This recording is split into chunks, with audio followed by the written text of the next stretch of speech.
Hello दोस्तों, इस video में हम पॉलिटी के एक बहुत ही महत्वपूर्ण प्रश्न पर डिस्कस करेंगे। यह प्रश्न एग्जाम में कई बार पूछा गया, बहुत ही प्यारा प्रश्न है। चलिए शुरू करते हैं। प्रश्न है, मूल अधिकारों के संदर्भ में निम्नलिखित कथनों पर विचार कीजिए। पहला, प्राण एवं दैहिक स्वतंत्रता का संरक्षण विदेशियों को प्राप्त नहीं है। दूसरा, वाक एवं अभिव्यक्ति की स्वतंत्रता भारतीय नागरिकों के साथ साथ विदेशियों को भी प्राप्त है।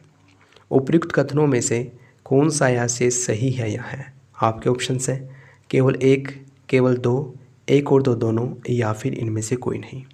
इसका सही जवाब ऑप्शन बी है, केवल दूसरा कथन सही है। पहला क्यों गलत है, दूसरा क्यों सही है, आइए व्याख्या में देख लेते हैं। देखिए, हमारे संविधान के भाग 3 में अनुच्छेद 12 से लेकर 35 तक मूल अधिकारों का उल्लेख किया गया है।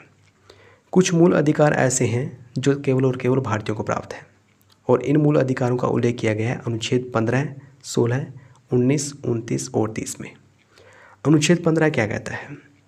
अनुच्छेद 15 के अनुसार धर्म, जाति, लिंग या जन्म स्थान के आधार पर भेदभाव नहीं किया जाएगा। अनुच्छेद 16 अवसर की समानता के संदर्भ में बताता है, यानी कि नौकरियों में आरक्षण की व्यवस्था भी अनुच्छेद 16 में ही की गई है। आपको याद रखना है, स्कूल कॉलेजेस में जो आरक्षण दिया जाता है उसका उल्लेख अनुच्छेद 15 में किया गया है, और नौकरियों में जो आरक्षण दिया जाता है उसका उल्लेख अनुच्छेद 16 में किया गया है।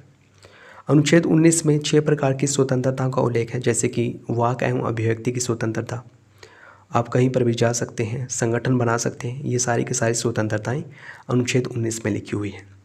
अनुच्छेद 29 अल्पसंख्यक वर्गों के हितों के संरक्षण की बात करता है।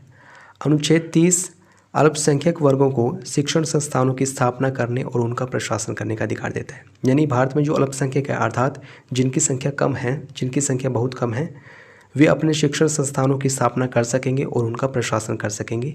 ये अधिकार उनको अनुच्छेद 30 के तहत प्राप्त है।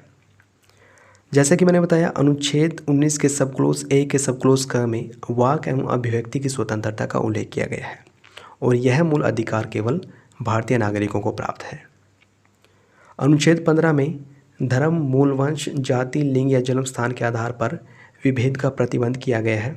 ये अधिकार भी केवल और केवल भारतीयों को प्राप्त है, भारतीय नागरिकों को प्राप्त है।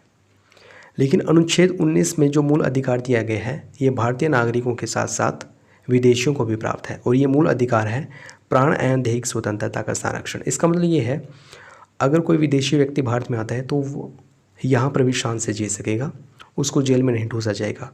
अगर उससे उसका जीवन छीना जा रहा है, उसको जेल में डाला जा रहा है, तो एक विधि के तहत ही उसको जेल में डाला जाएगा।